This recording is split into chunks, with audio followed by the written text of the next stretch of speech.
కోరుచున్నాం.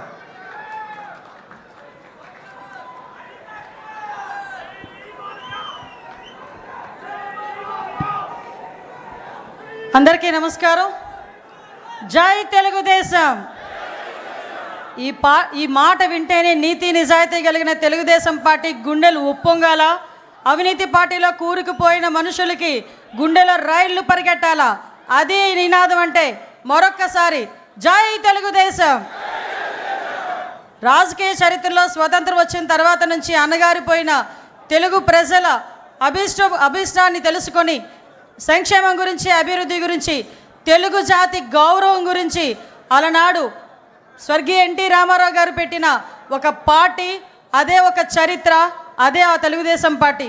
ఆ పార్టీ పెట్టి ఈ రోజుకి కూడా తెలుగు ప్రజలు గర్వంగా నిలబడేటట్టుగా చేసిన ఆ మహానుభావుడికి మనందరి తరపున ఘన నివాళులు అర్పిస్తూ ఈరోజు అదే తెలుగుదేశం పార్టీ ఆశయాలకు అనుగుణంగా ఒక తండ్రి స్థానంలో ఉండి ఎన్నో ఒడిదుడుకులు ఎదుర్కొన్నప్పటికీ కూడా, ఎన్నో అవమానాలు ఎదుర్కొన్నప్పటికీ కూడా, ఎంతోమంది ఎన్నో మాటలు అన్నప్పటికీ కూడా తెలుగుదేశం పార్టీ కార్యకర్త గురించి, తెలుగుదేశం పార్టీ నాయకుల గురించి, కార్యకర్తల గురించి, తెలుగు ప్రజల గురించి నేనున్నానని అన్ని అవమానాలు పడి కూడా మీ అందరి గురించి అవమానాలు పడినా కూడా చెక్కు చెదరని చిరునవ్వుతో మన ఎదురుగా నుంచిన మన నాయకుడు నారా చంద్రబాబు నాయుడు గారికి పాదాభివందనం చేసుకుంటూ, అదేవిధంగా ఈరోజు తండ్రికి తగ్గ తనయుడు, తాతకి తగ్గ మనవడు అంటుంటా.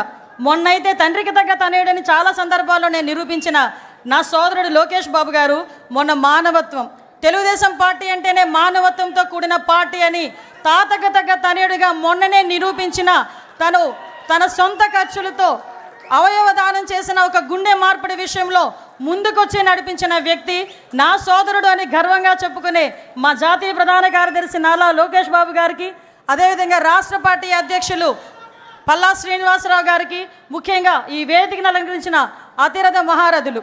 ఇందులో నేను చాలా చిన్నదాన్ని, ఎందుకంటే 83వ సంవత్సరం నుంచి కూడా తెలుగుదేశం పార్టీ గురించి ఎన్నో త్యాగాలు చేసి ఈ రోజుకి ఇక్కడికి తెలుగుదేశం పార్టీ ఉంటే మనం ఉన్నామనుకునే విధంగా ఉన్న తెలుగుదేశం పార్టీ నాయకులందరికీ కూడా మరొకసారి శిరస్సు వంచి పాదాభివందనం చేస్తూ, తెలుగుదేశం పార్టీ కార్యకర్త, నా కోసం పుట్టిన పార్టీ, నా జాతి కోసం పుట్టిన పార్టీ, నా కుటుంబం కోసం పుట్టిన పార్టీ.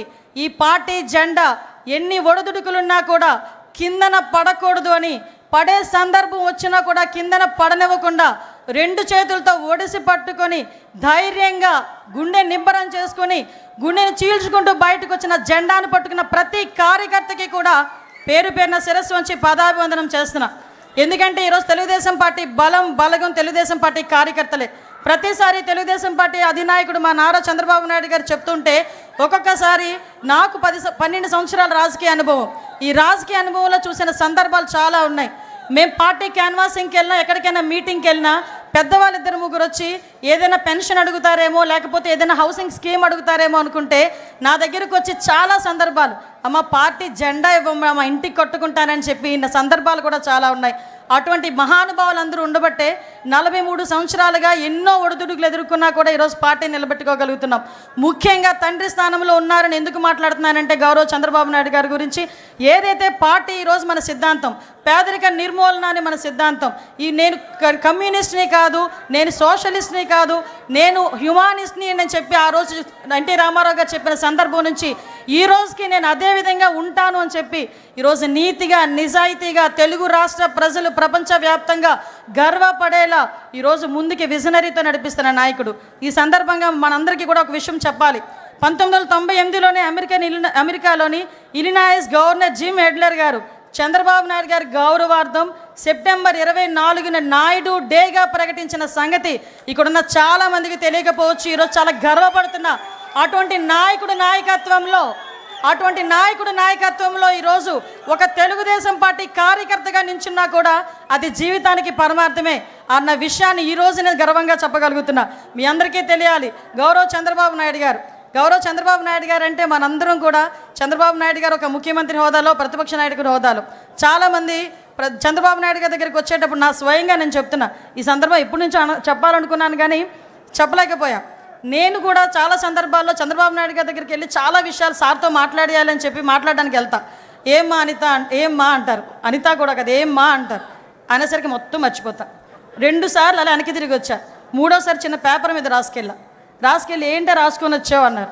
సార్ మిమ్మల్ని చూస్తే నేను అన్నీ మర్చిపోతున్నాను సార్, మరి ఏం పని చేస్తుందో నాకు తెలియట్లేదు, అందుకే రాసుకొని వచ్చాను సార్ అన్నాను. ఆ రోజు నుంచి ఈ రోజు వరకు నా స్వయం అనుభవం ఒకటి చెప్పాలి, ఏం ఆరా పని చేస్తుందో తెలియదు కానీ ఆయన చుట్టూ ఒక్కసారి ఆయన రూమ్లోకి వెళ్ళేసరికి మైండ్లో అన్నీ వెళ్ళిపోతాయి. ఒకటే ఒకటి గుర్తొస్తుంది, అతను మా నాయకుడు, ఆ నాయకుడితో మేము పని చేయాలి అని ఒకే ఒక థాట్తో మేము బయటకు వచ్చే పరిస్థితి కనిపించిందంటే that is Chandrababu Naidu, that is Chandrababu Naidu. నేను ఎందుకు చెప్తున్నాను, చాలా గర్వంగా చెప్తా. ఎక్కడున్నారు తెలుగుదేశం పార్టీలో, నేను ఎక్కడికి వెళ్ళినా కూడా ఆంధ్రప్రదేశ్ అనేసరికి బాబు చంద్రబాబు నాయుడు గారు అని అనేసరికి ఎక్కడ ఎంత ఉప్పొంగుతుందంటే గుండె, అది ఈరోజు మన పార్టీ. అటువంటి పార్టీలు ఈరోజు ఆయన పడ్డ కష్టం గురించి కూడా మీకు చెప్పాలి. రోజుకి ప్రతిపక్షంలో ఉండేటప్పుడు అలాగే కష్టపడతారు, అధికారంలోకి వచ్చిన తర్వాత అంతకన్నా ఎక్కువ కష్టపడే వ్యక్తి. ఎందుకంటే మీ అందరికీ తెలుసు చంద్రబాబు నాయుడు గారు, మాకన్నా బాగా మీకే తెలుసు. కానీ ఇప్పుడు అతి దగ్గరగా చూస్తుంటే చాలామంది అతని వయసు గురించి మాట్లాడతారు, ఏజ్ జస్ట్ నెంబర్ అని చెప్పి నిరూపించిన వ్యక్తి ఆయన. అటువంటి వ్యక్తి రోజుకి 16 గంటలు 17 గంటలు కూర్చున్న వ్యక్తి, మళ్ళీ బ్రేక్లో తప్ప బయటికి లగని వ్యక్తి, ఎన్ని గంటలైనా సమీక్ష చేసి చాలా ఇన్డెప్త్ వరకు వెళ్ళిన వ్యక్తి. ఒకసారి నేను రివ్యూలో కూర్చున్నా, నేను మా డిపార్ట్మెంట్ వాళ్ళందరూ ఫుల్గా ప్రిపేర్ అయిపోయాము, ప్రాబ్లం ఏం లేదు, సార్ ఏమన్నారు ఈరోజు పొగుడుతారని చెప్పి వెళ్ళా. మొత్తం తిరిగేశారు ఒక 10 నిమిషాలు. సార్ అలా చూసి మా వైపు చూసి ఇందులో ట్రాఫిక్ ఇష్యూస్ ఏవి అని అడిగారు. ఆ రోజు నేను డీజీపీ గారు మొహం చూసుకునే సందర్భం. అంటే ఎంత ఇన్డెప్త్కి వెళ్తారో చెప్తున్నా. అటువంటి వ్యక్తి గురించి ఎందుకు చెప్తున్నాను అంటే, మీరందరూ 2047 గురించి మాట్లాడుతూ ఉంటే ఏమో ఏంటో, ఎప్పుడు 2047 ఇప్పుడు ఏంటి మనకి అనుకున్న సందర్భాలు కూడా చాలా ఉన్నాయి. 2020 గురించి మాట్లాడేటప్పుడు నేను ఒక స్టూడెంట్ని, ఆ రోజు 2020 గురించి మాట్లాడేటప్పుడు స్టూడెంట్ని కాస్త 2020 విజన్ వచ్చేసరికి ఆయన పక్కన కూర్చొని ఒక మహిళా అధ్యక్షురాలుగా నేను ఆయన పక్కన కూర్చునే పరిస్థితి వచ్చిందంటే అది విజనరీ. ఈరోజు హైదరాబాద్ వెళ్ళినా ఎక్కడికి వెళ్ళినా కూడా చంద్రబాబు నాయుడు గారు కనిపిస్తారు. ఒక ఐఎస్బీ కానీ, ఔటర్ రింగ్ రోడ్డు కానీ, ఎయిర్పోర్ట్ కానీ, అక్కడ ఉన్న హైటెక్ సిటీ కానీ, ఎక్కడికి వెళ్ళి తలుపు తట్టినా దిస్ ఈజ్ చంద్రబాబు నాయుడు అడ్డా అని చెప్పే పరిస్థితి హైదరాబాద్లో కనిపించింది. మళ్ళా అదే పరిస్థితి రాబోతుంది మన అమరావతిలో. మన అమరావతి చరిత్ర ఉన్నంత వరకు అమరావతి ఉంటుంది. చంద్రబాబు నాయుడు గారు 3 తరాలు చూస్తుంటారు. నాయక మీకు ఒక విషయం చెప్తున్నా, మీరు 3 తరాల నాయకులను చూశారు, 4వ తరం నాయకులను చూడబోతున్నారు. 40 తరాలు వచ్చినా కూడా అమరావతి అని వచ్చేసరికి తెలుగుదేశం పార్టీ చంద్రబాబు నాయుడు గారే గుర్తొస్తారు తప్ప వేరే ఏ నాయకుడు గుర్తుకు రాబోడు. ఇది సత్యం. ఏదో సార్ ఉన్నారు కదా పొగడ్డానికి మాట్లాడలే, నేను చూస్తున్నాను కాబట్టి చెప్తున్నా. 2047 ఒకటే ఒక విషయం చెప్పి ముగిస్తా. 2047 విజన్ పెట్టుకొని 5 సంవత్సరాలు ఈ రాష్ట్రానికి ఎలా చేయాలి, 5 సంవత్సరాలు 2047కి మనం ఏం చేయాలి అని ఇప్పటి నుంచి ప్రణాళిక రాసుకున్న నాయకుడు ఎవరైనా చూసామమ్మా?